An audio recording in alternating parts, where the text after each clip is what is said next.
Assalamualaikum. Halo kawan-kawan PAI. Perkenalkan, nama saya Imas Nendet. Saya Jihad Dwi Pamuktasar. Di sini kita akan memperkenalkan anggota kelompok 7 dari kelas PAI 3C.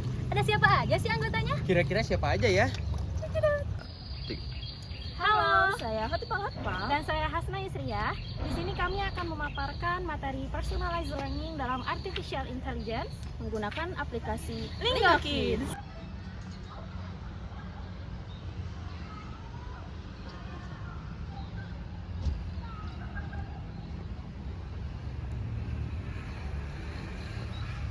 Saya Iksan Sirojudin. Di sini saya sedang menggunakan aplikasi Lingo Kids. Penasaran kan seperti apa aplikasi Lingo Kids itu? Yuk simak terus videonya. Assalamualaikum warahmatullahi wabarakatuh. Yang terhormat Bapak dosen pengampu mata kuliah Artificial Intelligence dan teman-teman PAI 3C yang saya banggakan. Segala puji bagi Allah Rabb semesta alam yang telah menciptakan alam semesta beserta seluruh isinya. Selawat serta salam semoga tercurahkan kepada Nabi kita Muhammad SAW serta para pengikutnya hingga akhir zaman.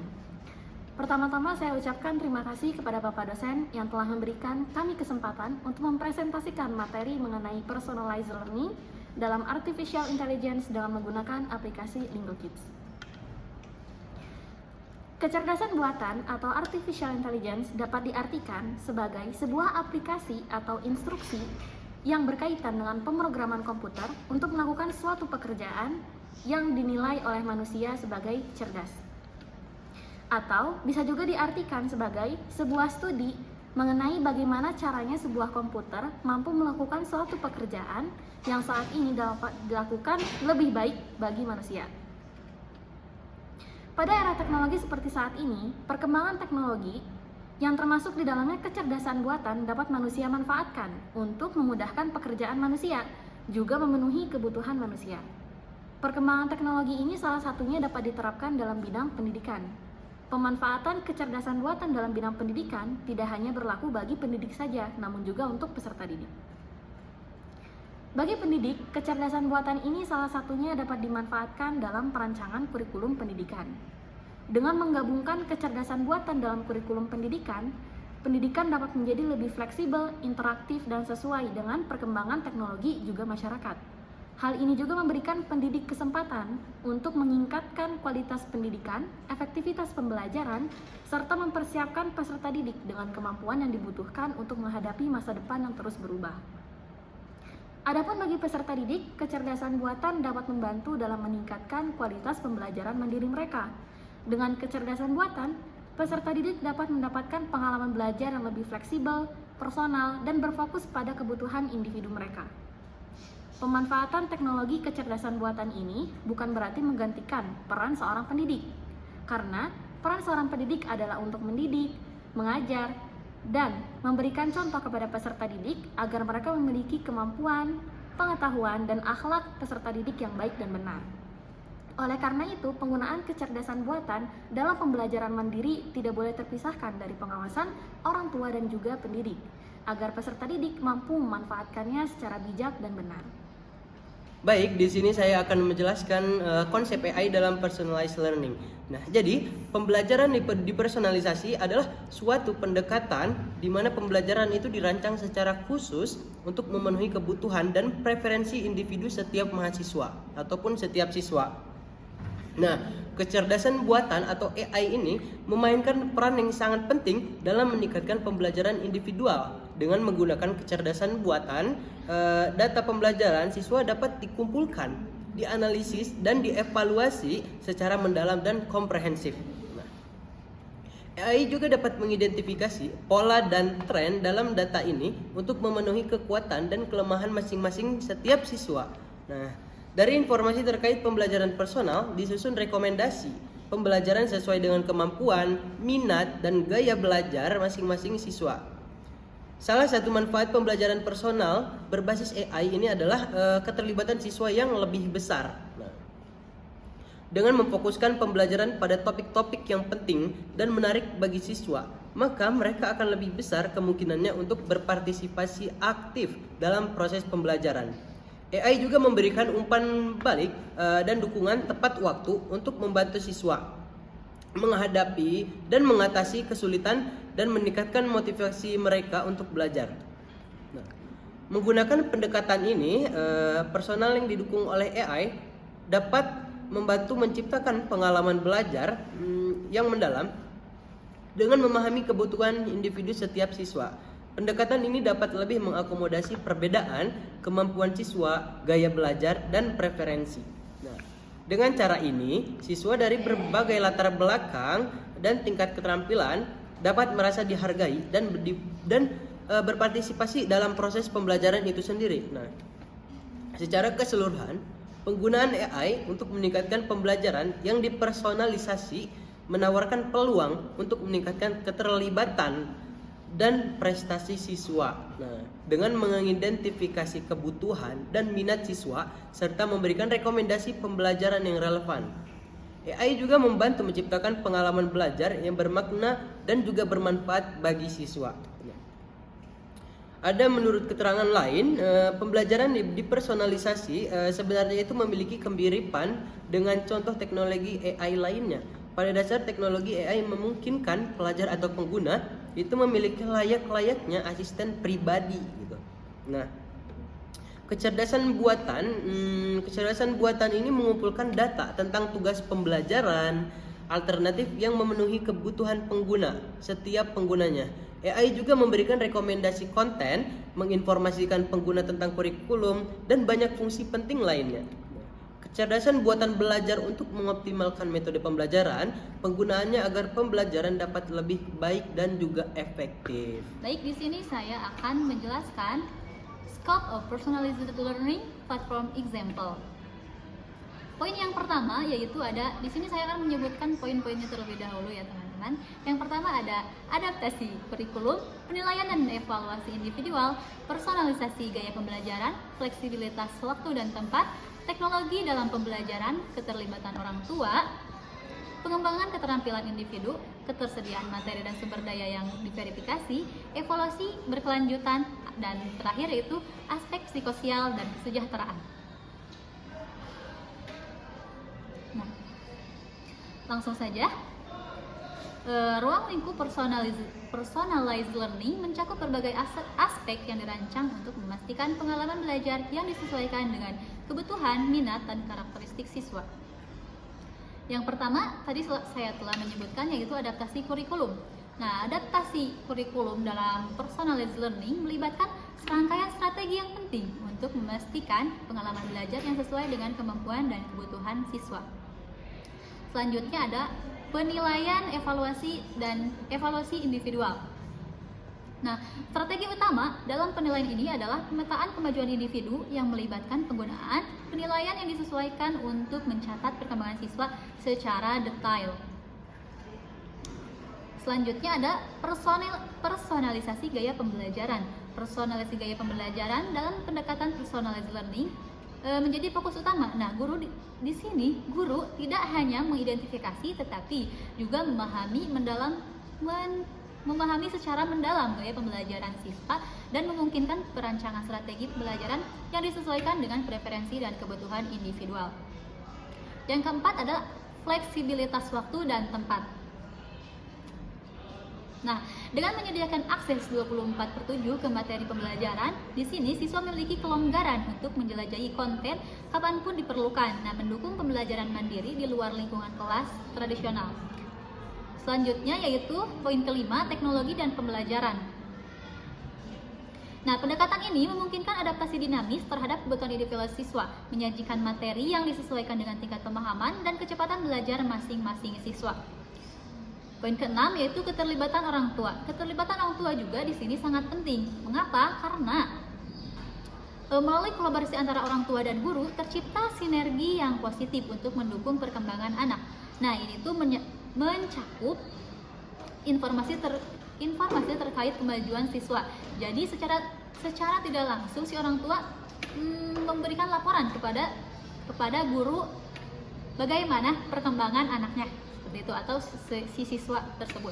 Yang ketujuh ada pengembangan keterampilan individu. Nah, perkembangan ini menekankan pada fokus pengembangan keterampilan yang sesuai dengan minat dan tujuan karir siswa.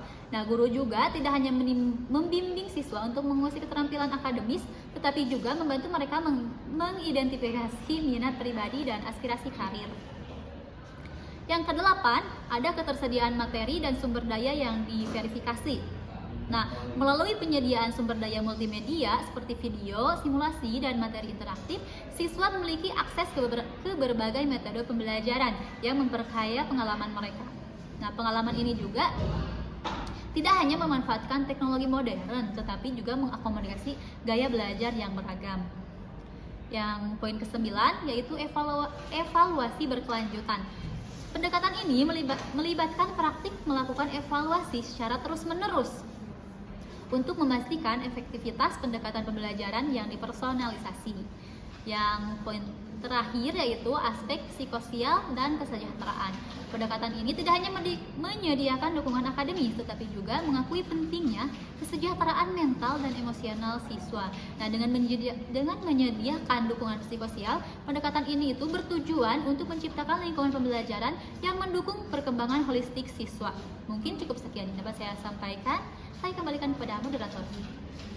Baik, di sini saya akan menjelaskan tentang penggunaan contoh personalized learning dalam pembelajaran.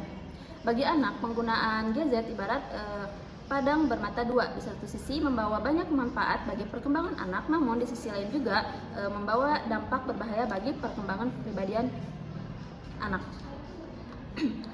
Psikolog Saskia Aurea Prima mengatakan bahwa anak kecil masih dalam tahap perkembangan motorik dan perlu banyak bergerak.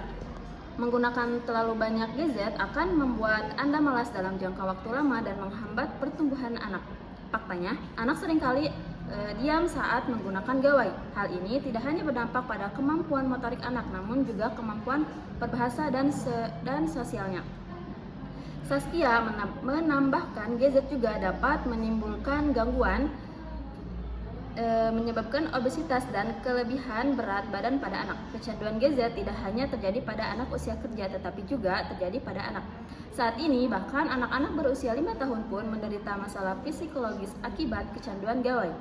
Kecanduan gawai ini terjadi ketika anak diberikan terlalu banyak akses oleh orang tuanya sehingga menimbulkan gejala kecanduan dan membuat mereka emosional. Maka dari itu, mengajukan adanya penggunaan media game online, yaitu Lingo Kids, pada anak-anak untuk mengenalkan kepada mereka tentang bahasa Inggris yang sama sekali mereka belum pernah mereka dapatkan dan diajarkan oleh para guru atau orang tuanya di rumah. Media-media tersebut diharapkan bertujuan untuk meningkatkan dan mengembangkan kemampuannya dalam menggunakan media pembelajaran tersebut untuk meningkatkan kosakata bahasa Inggris anak. Penggunaan Lingo Kids Game untuk meningkatkan kosakata siswa dengan menggunakan metode permainan, yaitu menggunakan game online dalam aplikasi Lingo Kids. Anak-anak harus mampu mengenali fitur bahasa dan memproses informasi dengan cepat agar dapat berbicara bahasa Inggris dengan lancar. Oleh karena itu, anak-anak harus berlatih menggunakan sejumlah metode efektif yang mendukung pembelajaran bahasa dan pemrosesan informasi mereka secara bersamaan. Dan penggunaan aplikasi game online Lingo Kids ini sangat efisien dan efektif dalam pembelajaran bahasa, khususnya untuk mengenal dan meningkatkan kemampuan kosakata anak, khususnya dalam bahasa Inggris.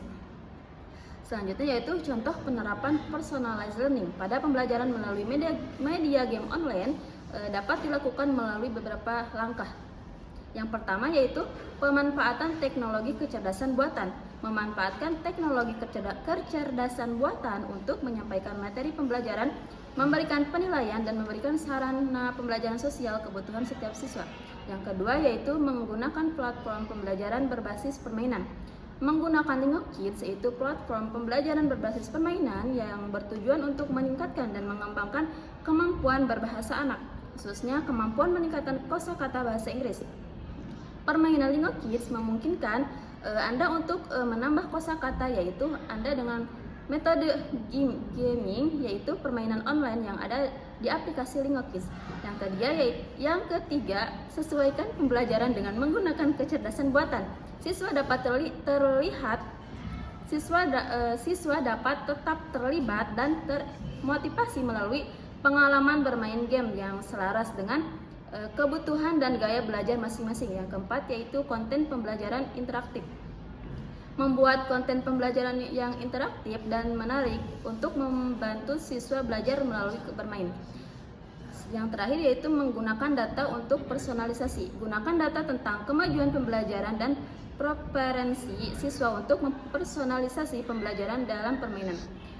Dengan mengikuti langkah-langkah di atas, pembelajaran yang dipersonalisasi ketika belajar di lingkungan game online akan lebih efektif dan disesuaikan dengan kebutuhan masing-masing siswa. Mungkin hanya itu yang bisa saya sampaikan. Selanjutnya saya serahkan kepada moderator. Baik, di sini saya akan mendemonstrasikan bagaimana cara bermain dari aplikasi Lingo Kids. Yang pertama, kita mulai dengan mendownload aplikasi Lingo Kids itu dari toko aplikasi. Kalau pakai Android, cari di Google Play Store, dan jika Anda memakai iOS, berarti cari di App Store. Setelah itu, kita seperti biasa bikin akun terlebih dahulu untuk orang tua dan si anak. Seperti di sini ada isi data yang diminta aplikasi dan jangan lupa memakai password yang kuat. Ada si kecil di rumah, tambahin tuh bisa profil anak dengan kasih tahu nama, usia dan apa ya yang dia suka.